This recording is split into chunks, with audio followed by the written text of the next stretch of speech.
The second inter-Korean summit took place exactly a month after the first one, planned and held in secret. So how did it come about? An official at South Korea's presidential office says it was North Korea who reached out first. Hwang Ho-jun has this report.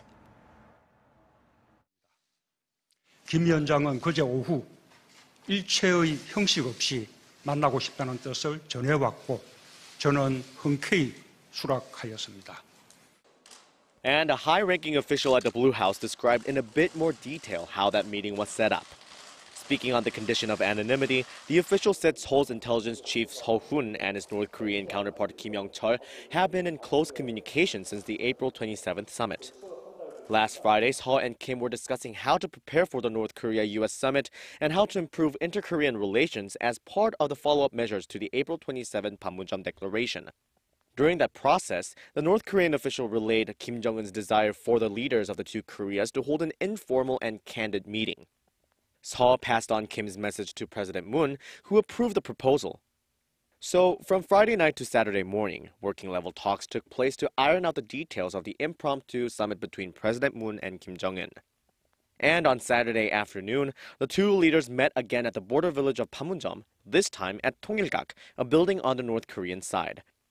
But of course, the surprise summit was also happening as Pyongyang and Washington wrangle over the conditions for their own summit.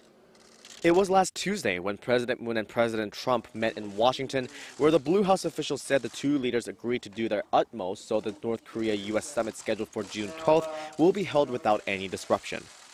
But just 2 days later, President Trump suddenly called off the June summit in a letter to Kim Jong-un, citing hostile comments from North Korean officials as well as concern about the country's commitment to giving up its nuclear weapons.